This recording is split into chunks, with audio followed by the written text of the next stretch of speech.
Improving Alpha Innovation in Investing, ESG and Technology with Michael Oliver Weinberg, in partnership with Vidrio Financial, is being sponsored by Alternatives Watch, providing a 360-degree view of investor mandate activity across alternative investments, and PEVC Tech, a community for family offices, private equity funds, lenders, and VCs using AI and analytics to generate alpha. Vidrio Financial is a premier data management provider, shouldering the responsibility for your data from collection to extraction, transformation, and enrichment.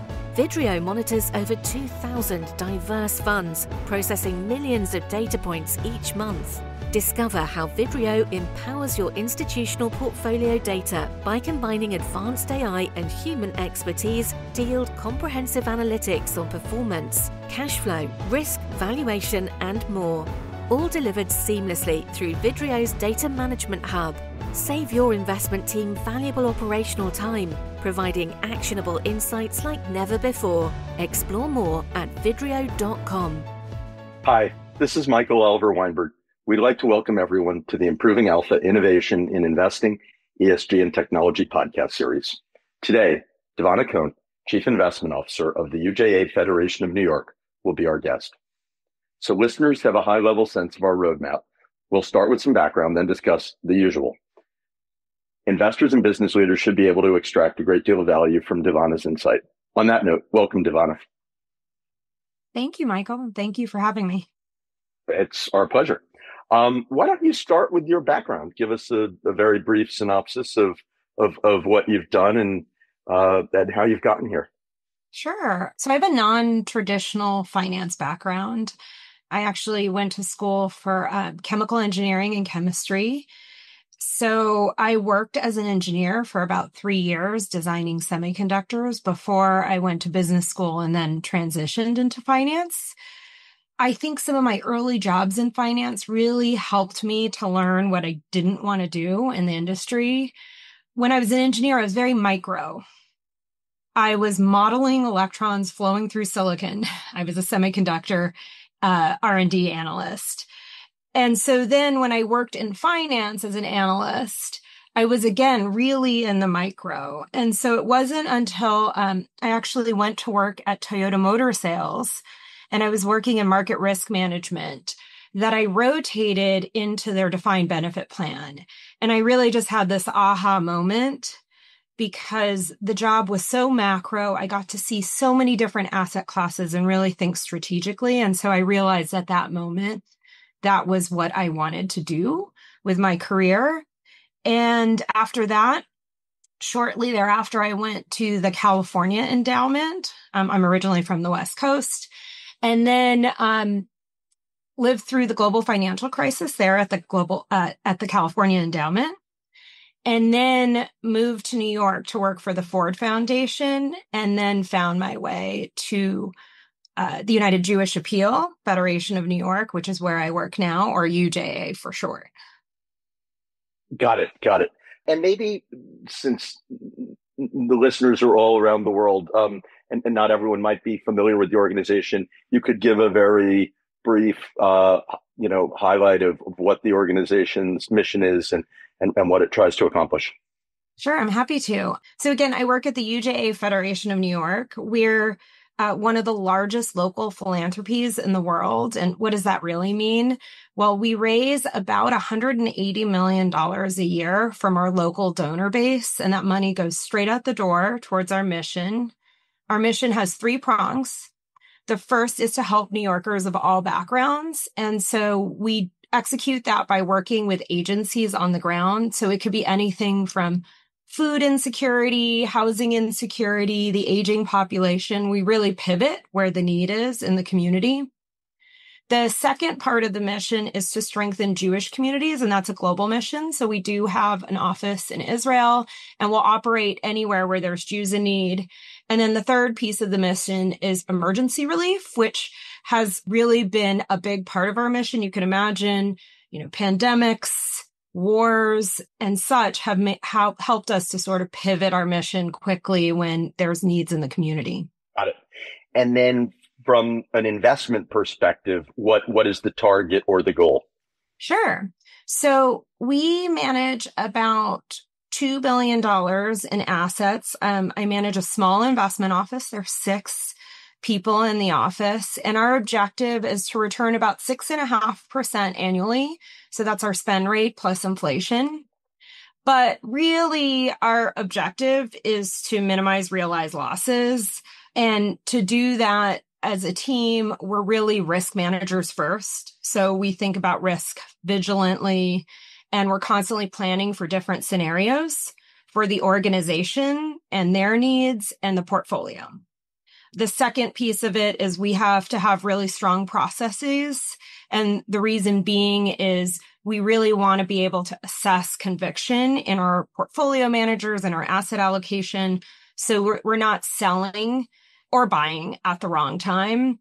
And finally, we have to have discipline around those processes, which helps us remain calm in times of volatility, which, 2025 has definitely been times of volatility. So Just a question. I mean, is the 6.5%, and again, I mean, maybe I have it, is the 6.5% high enough? In other words, if your spend rate's, let's say 4.75 or 5%, and inflation is, oh God, 2, 2, 2, 2, 2, 2, 4, 2, 6, maybe even almost 3, is that high enough? Or yeah, I mean, it has been able to meet our needs as an organization. And when you think about inflation too, for an organization like ours, you have to think about, well, what's the inflation of the needs of our community? And so while we have seen really high inflation in the last couple of years, we didn't see that extent of inflation in the needs from our agencies. So that sort of normalized the needs from the community.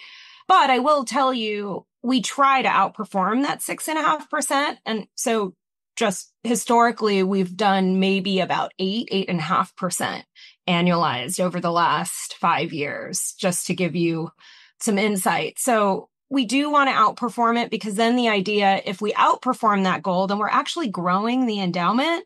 So then there's more support for the mission going forward.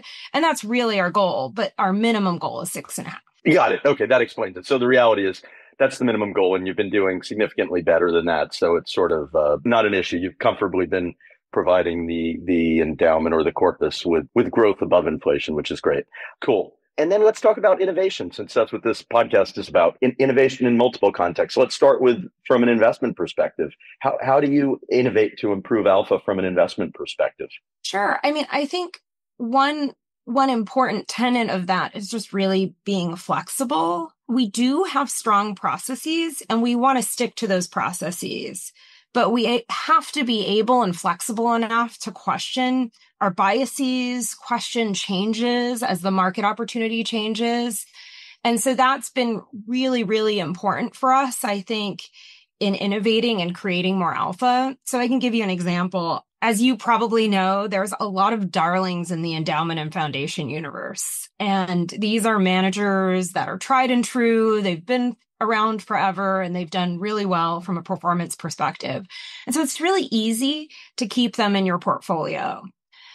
Something we do is we constantly question their ability to continue to do what they did well in different market environments. So a good example of this is, as you know, value strategies just struggled for over the past 10 years or even more.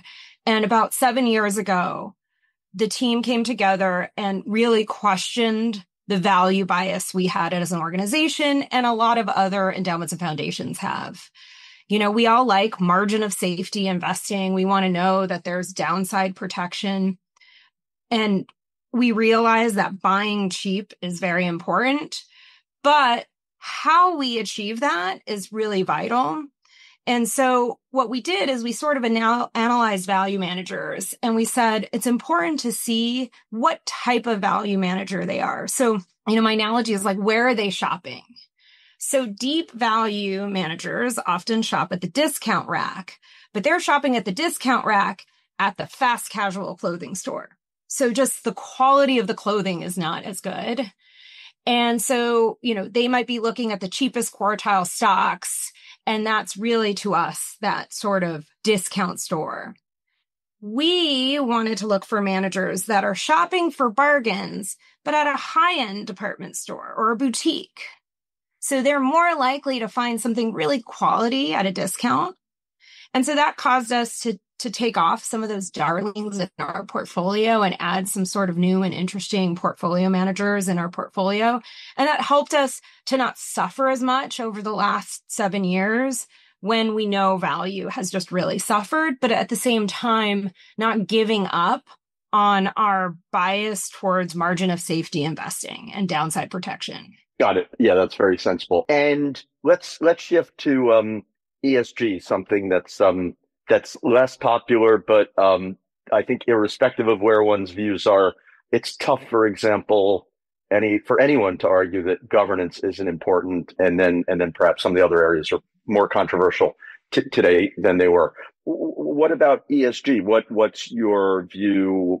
How, if at all, do you account for it or deal with it, or don't you?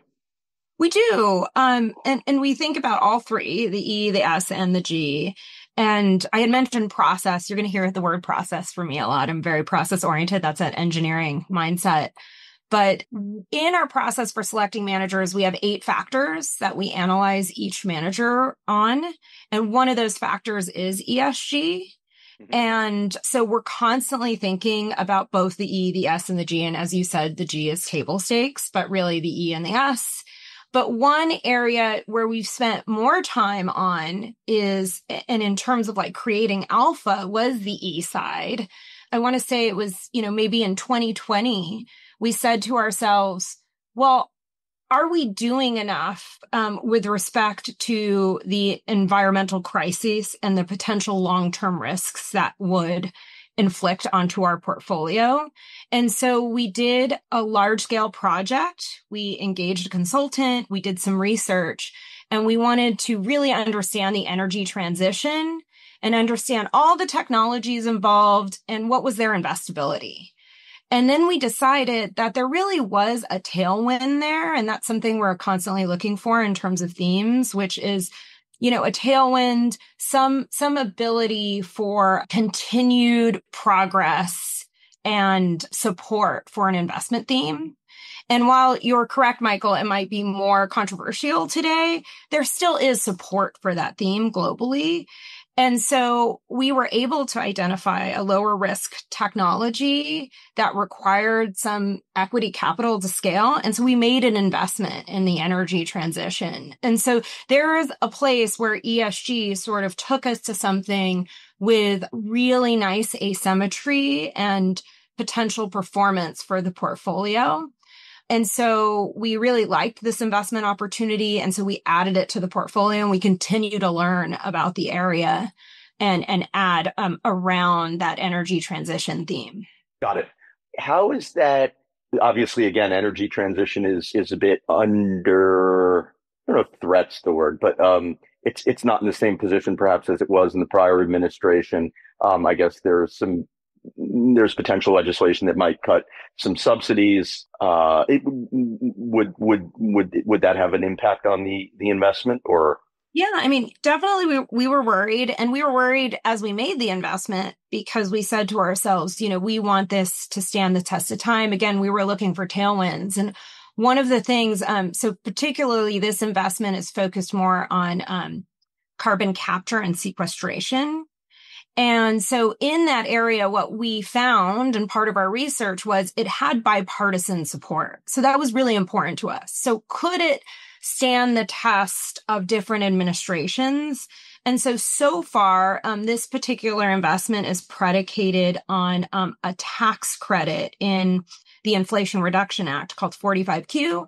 And so far, that has remained untouched, which is positive for the investment. And I think a big part of that is it benefits both sides, right? So it benefits both red states and blue states, and actually red states even more from a financial perspective. So we believe that the tax credits will stay intact, and this will be positive for this investment and positive for the entire world and our ecosystem, because obviously we need to continue to improve our carbon emissions in order to make sure we're not spending more money on insurance and other items related to climate change. Got it. Well, I'm glad to hear that you're you and your team did such a sort of good job thinking it out that it's sort of likely in a good position under most, if not at least most, if not all scenarios. So that's good. And then what about innovation from a technology perspective? From aside from, obviously your technology background is immense, as you started explaining on the call, and then we just talked about this energy transition. But what about from a portfolio management perspective, like from a running the business, and how about any technological innovation there that other allocators might like to hear about? Sure. I think, we, by necessity, had to start using technology early on to improve our processes. So as I mentioned, we're a small team, 4 investment professionals, an operations professional, and now we have a data scientist on the team. And so we have to leverage every resource to its maximum. And so early on, we're constantly looking for pain points. And one of our pain points was we were paying humans, outsourcing these humans to enter in our data through some of our software providers. And it was extremely inefficient. Why? Because we would train individuals, and then they would leave to go on to better jobs. And then we would have to retrain. And then we would see the same errors proliferating in our data. And so we worked with a consultant. We also sort of met a lot of different providers, and we decided we were going to use machine learning technology to replace those humans. So that was kind of our first step in using technology to improve our processes, but it also improved our budget quite significantly because it was much more affordable to use this machine learning technology. And so that was sort of phase 1. And then phase 2 would be to use this machine learning to scrape even more of our data. So to help us automate a lot of the analysis we do where we manually enter data in ourselves. So we're in the process of doing that. And then the other big piece is taking a lot of our analytics, which we do in Excel spreadsheets like everybody else, and move them into Tableau or move them into Power BI, where they're much more efficient and easily updatable. And so that's where we've been moving towards. I will say, it's been challenging, and we are sometimes limited by the pace that our industry is moving in. And I think a lot of people think, finance is on the cusp of technology, but, there's a lot of users that are still really attached to their software providers, and there's huge switching costs. So it does make the progress very slow, but we think we're moving forward, and we're really excited about some of the changes we're making. And we hope in the next couple of years to be using LLMs and AI to better utilize all of our data and just help our research process move along a lot quicker. Got it. And let's go back from technology to investing. Where, if anywhere, do you see the best opportunity from an investment perspective now? The world's obviously in a bit of a less certain place, perhaps, but that often creates opportunities. So, what do you think is particularly interesting? Yeah, I do think this is a tough question because, one, it always depends on your time horizon. What's the best opportunity? But today, more than ever, it's really dependent on the political and geopolitical outcomes over the next few years. So I'm going to say this and say, take my advice with a grain of salt. Where we're investing right now in the short term is we're really focused on credit. One, from a valuation perspective. Two, because we really feel like the risk curve across asset classes has flattened. So we feel like we can take marginally less risk in credit, being higher up in the capital structure than in equity, and have really compelling returns. So I'll give you some examples of things we're doing in credit. So one area is distressed. Early on in my career, I interned at a distressed debt hedge fund. So I am a credit person by nature. And I feel like most of my career, except for in 2009, there hasn't been much to do, I will admit. So, but I'm hoping this time there actually will be something interesting to do. While we might not have a large scale default cycle in the US, I think companies are feeling the pain of higher interest rates and really the strain of what I call the uncertainty tax that is going on right now. So basically corporates and consumers are feeling uncertainty and they're not spending as much. So we think this could lead to opportunities to finance and restructure companies and get some really attractive yields. And the caveat here is, and we almost always have this caveat, is we're biased towards smaller opportunities. We feel like the big investors have a lot of dry powder and they're going to compete prices up. So we've been focused on sort of smaller distressed. Another place in credit we've really liked is Europe.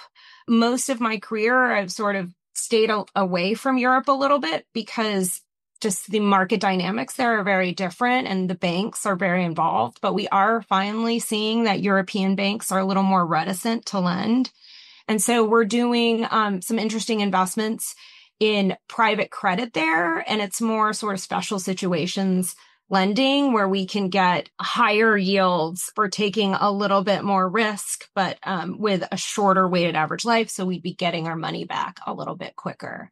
So that's somewhere on the short term we're really interested. And then from a longer term perspective, we think venture capital investing is interesting. A lot of investors are really just topped off in their venture allocations. They've suffered these winner's curses. They just have too much venture in their portfolio. So as a result, they're allocating less and there's less demand for venture. So we are a little bit more focused on the early stage in venture. We think that entrepreneurs tend to sort of arise out of tough economies. And it's just a great time for company formation, right? As people get laid off, they want to pursue their passions, so they start new companies. So we've been focused on the early stage. Something we think is interesting about venture capital right now, too, is while the IPO window is, just starting to open and it's sort of questionable whether it'll open and there'll be big exits, we really feel like there's other opportunities to exit these companies. Not every small company wants to go public. And we've seen this proliferation of evergreen private equity funds come to market. And we believe those could be potential buyers of these companies. We also hope that there'll be lots of M&A and bigger companies would want to buy some of these smaller companies. So we think that not only is there a great opportunity for company formation, but there's also potential that the industry is changing. And we might get potentials for realizations in venture a little shorter than what we were expecting if we're not looking for huge, big IPO exits. So those are the two areas we've been focused on. Got it. Yeah, look, I agree with a lot of what you said. To your first point, if you can get, double-digit returns, senior in the capital structure, so equity-like returns with credit-like risk, totally very sensible. Yeah, and then the second point, I think on European credit, I agree as well.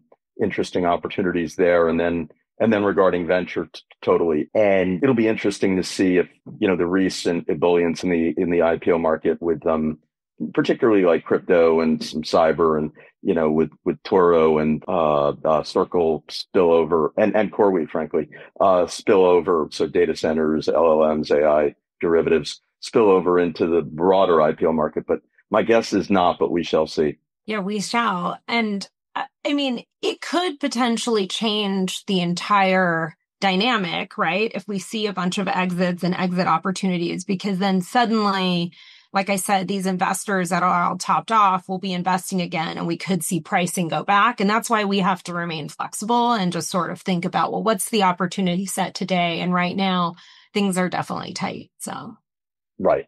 Okay. And what's the biggest challenge to achieving the UJA Federation's goals?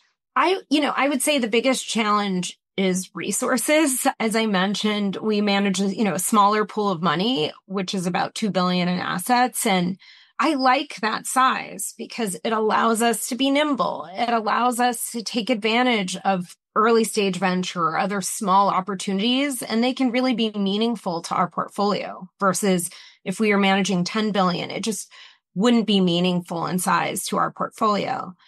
But the one downside of managing a smaller pool of money is you're really limited in the amount of resources you have. So there's a lot we would like to do as a team, but there's only 6 of us.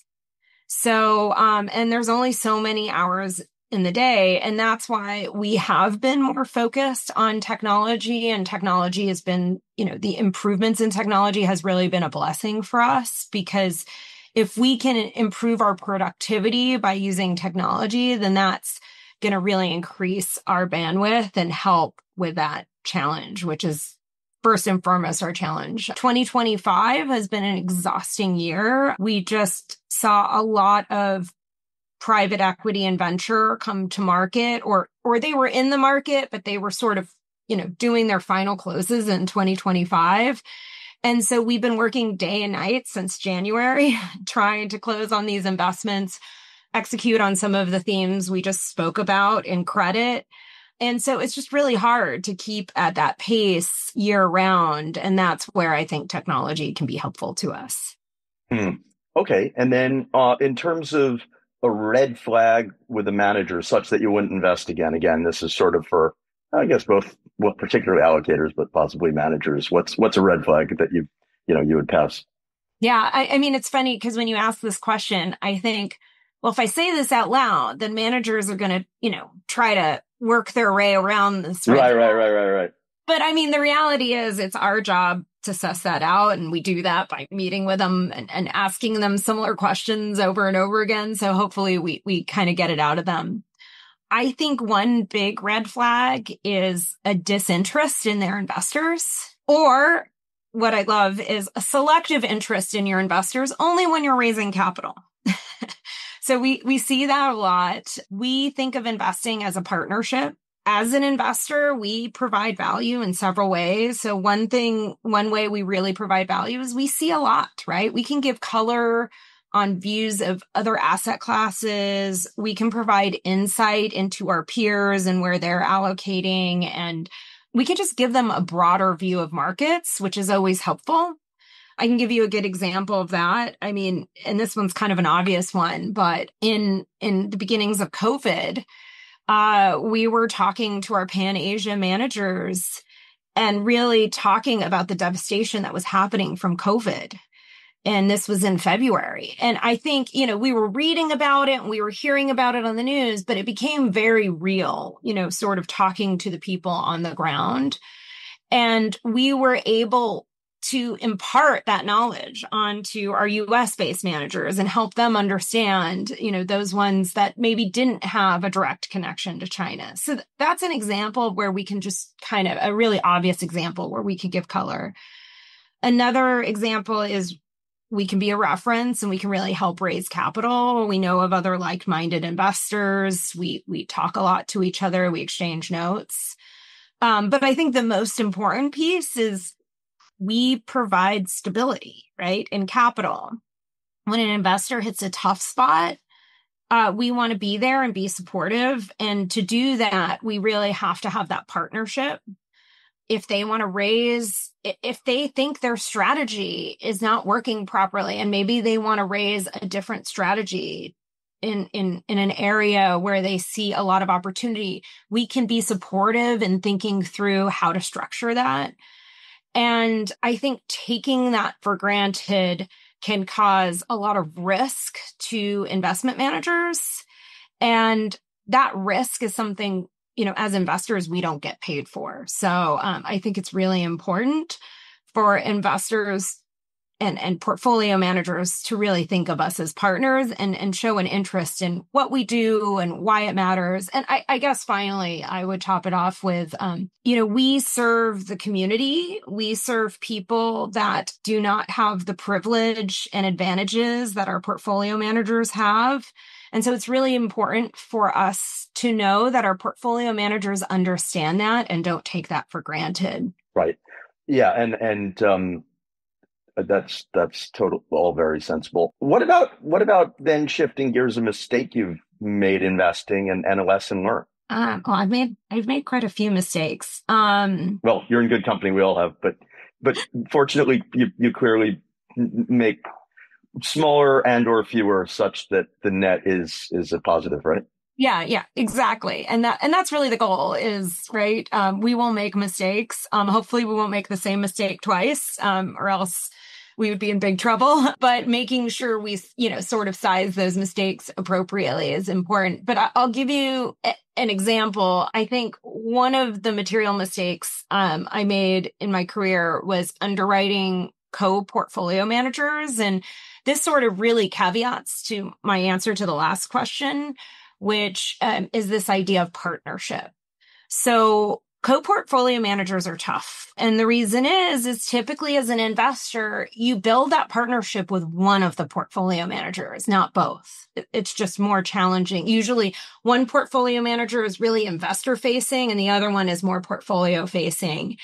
And that was where, I made the mistake because I was closer with the one that was investor facing and didn't really understand what was going on with the portfolio manager that was more portfolio facing and was taking risks that didn't really make sense for the portfolio. So it's something now when we underwrite co-portfolio managers, we want to meet them together in a room. And sometimes they don't want to do that, right? Because they're traveling the world. They can't be in the same room. And we sort of demand that they be in the same room with us and we all have a conversation and that they are close enough that they understand each other's strengths and weaknesses and can talk about them freely in front of each other, which means, they have a open dialogue, which sometimes you might not see. So that's one way we've sort of addressed that mistake. I think another big mistake I've made in my career is not de-risking. And by de-risking, I mean sort of lowering the position size when you're worried about something qualitative in a manager. I think as investors, when things get cheap, we try to double down or add to the position. But when it comes to something broken in a firm that's qualitative, you don't want to be adding, you want to be reducing the risk there. And so making sure that you're constantly assessing the risk at a portfolio manager and decreasing the size based on your conviction in that portfolio manager has been something that we do to sort of address that mistake that I made earlier on in my career. Got it. Inflation is something that it's funny. When we began this podcast a few years ago, it was topical because it was sort of coming out of the pandemic and then it sort of had calmed. And now, here we are again with the tariffs and that whole situation. Curious if either you have a view or it impacts your outlook, impacts your portfolio positioning. Obviously, on the credit you mentioned earlier, for example, that's probably floating rate. So you're probably, I would think, pretty good on that at a high level because it's probably SOFR plus 5 or 6 or plus or minus. Exactly. I think inflation hedging is such a difficult thing. I think hedging a portfolio in general, at the sizes most endowments and foundations are managing is really difficult because the question always becomes, how much am I willing to pay for this hedge? And so when I think about inflation hedging, over the course of my career, I've looked at traditional inflation hedges, TIPS, real estate, and the cost of hedging was so high that it just hasn't made sense for portfolios because you got to get the timing right. So for us, when we think about inflation protection, we want to see potential upside capital appreciation as well. So we don't really think about it as a hedge. Think about, well, can we add investments to our portfolio that have inflation protection naturally in them, but also have the asymmetry, in other words, mitigated downside and upside potential to add to our portfolio. We talked about ESG investments. Another environmental investment we've made is California carbon credits. And these credits actually have a mechanical way of hedging inflation. So here's an example of an investment that has nice asymmetry and potential positive outcomes and high expected return, but it also has an inflation hedging aspect on the downside. These credits are permits that are issued by the California Air Resources Board, or CARB, and they're basically given to emitters to control their CO2 emissions. And market participants can buy these credits. But what's really interesting about the way they're structured is they have a floor. And the price floor increases by CPI plus 5. So they naturally have this inflation protection. So there's an example of something. And today, actually, these credits are trading pretty close to the floor, and there's a lot of potential upside. So again, that asymmetry, like a nice upside downside. And so we're pretty positive on these investments. And they also have the positive impact of helping us hedge inflation and, in theory, being less correlated to equity markets, which is another way of sort of hedging against a lot of risks, a lot of tail risks, not just inflation, by having that lower correlation. We're getting, it's my fault. I'm getting a bit micro here, but lately, if I'm not mistaken, there's been a bit of a retrenchment or pullback in that market that perhaps was unexpected, or at least by some of the managers I speak to, along the lines of, I guess, again, the administration's perhaps view on some of this. I'm just curious if you had thoughts on any of that. Yeah. So the administration attempted to come after this program in the first administration, the first Trump administration, and was unable to. They don't have the jurisdiction to come in and affect these state programs. So again, they did come out with an executive order on these programs, and it did cause the prices to go down to the floor. As I mentioned, they're down towards the floor. However, our portfolio managers that we know few, we're only invested with one, but that manage these investments have talked to lawyers, and they did this proactively before the second time around. And really, there isn't a legal way of inhibiting these programs. And so we believe there's a lot of potential upside here in the investment. The program has been around since the mid 2000s. It was enacted under Schwarzenegger. So, and it has, again, bipartisan support. So we see, and it is an incredible revenue generator for the state. So we really believe that there is not a lot of legs in fighting these programs. And one way that the federal government could legally come against this program is if they came up with a federal program, which we feel like is really unlikely. Got it. I agree. I think that's all equally unlikely. What about just completely unrelated? Do you have a favorite book or something you've read recently that's interesting? So it's funny because, you're asking me about books, and I read a ton, but I don't read a lot of nonfiction. And the reason being is I am constantly reading for work, right? Reading white papers, reading letters, reading the news. And I really have to get my head to quiet down at night. And if I read nonfiction at night, I'm just not going to sleep. And I've tried to do that before. So I could tell you about my nonfiction. One of my favorite authors is Sylvia Garcia Moreno. She writes in a lot of different genres. It ranges from gothic to horror and different types of genres. So I really appreciate her writing. But I will tell you, if I'm reading for work, so during the day, I like to read, investors or journalists that like to liven things up, because I do think, you need a little bit of comedy and uplift. You need to be uplifted in this industry. So Matt Levine at Bloomberg, he has a great column. I think he's brilliant and he's really funny. So I think it's fun to read. I also enjoy Cliff Asness's blogs, because they tend to be fun, but also very thoughtful and very well researched. Got it. And then sort of getting towards the conclusion here, any advice for other allocators or investors?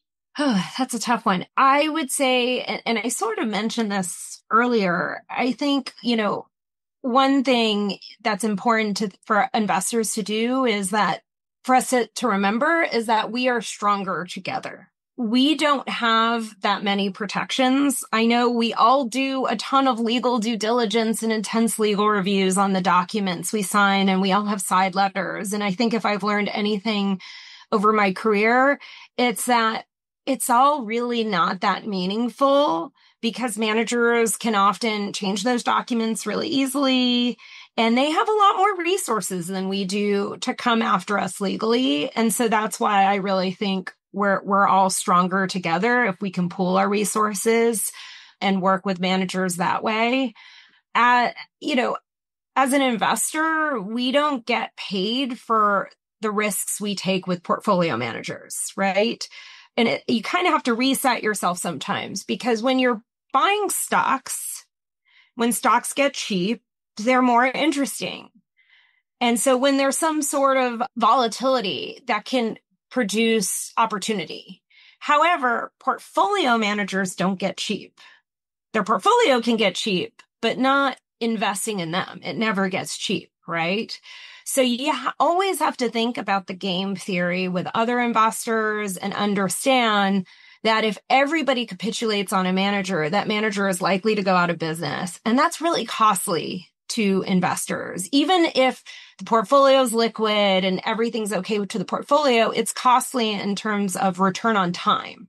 And like I mentioned, we're a small team, so that could be a lot of time and effort spent for very little return. So not only do you have to be confident about the investments and the investment manager, but you also really have to know the other investors and how they feel. And so again, I think that sort of reiterates that investors, we're stronger together, and we should always be allies to each other. Right. And anything else that we didn't discuss that I either should have asked you or you're talking about with other investors now that's of topical interest to our listeners? I'm trying to think. I would say, I think the hardest thing in this industry is hiring and retaining talent. And so, I'm constantly thinking about this and talking about this with other investors and my portfolio managers, and really sort of thinking through, how do you retain talent? And so one, I think as investors, we're always struggling because we don't have a lot of resources to train individuals. So again, something I'm looking to do is to pool investors together so we can do group trainings for some of our analysts and pool resources and hire professionals to do that training. So that's a really important piece. And also just thinking about how we interview and vet candidates, and sharing those ideas has been really, really helpful, because, you mentioned earlier challenges. I think one of the biggest challenges in the industry is getting the right people on the seats and getting them to stay. And so making sure their job is fulfilling and they really enjoy their job and they want to stay if you want them to stay. And one of the most disruptive things is hiring the wrong individual, because it just takes a lot of time and capacity to figure that out and then manage them out. So that's something I've been spending a lot of time on. Well, that was great. We'd like to thank you for the interesting discussion and sharing your most valuable asset with us, your time. We hope listeners have a better appreciation for what one of our more thoughtful allocators is thinking about, and how we may all benefit from this as investors and allocators. This is your host, Michael Oliver Weinberg, hoping you'll join us again for our next episode, where we speak with another thought leader who will provide insight into improving alpha via innovation. Thanks, Devana. Thank you for joining us on the Improving Alpha Innovation in Investing, ESG and Technology podcast, presented in partnership with Vidrio Financial and sponsored by Alternatives Watch and PEVC Tech. Vidrio Financial offers a cutting-edge data management solution that not only collects and cleans your data, but also empowers investment teams to cut through the noise and extract valuable insights for better decision-making in areas such as valuation, risk assessment, and portfolio management.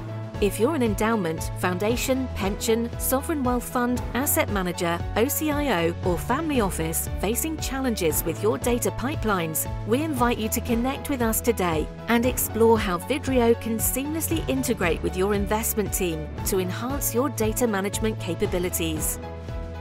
The information covered and posted represents the views and opinions of the guests and does not necessarily represent the views or opinions of Vidrio Financial or our host, Michael Oliver Weinberg. The content has been made available for informational and educational purposes only. The content is not intended to be a substitute for professional investing advice. Always seek the advice of your financial advisor or other qualified financial service provider with any questions you may have regarding investment planning.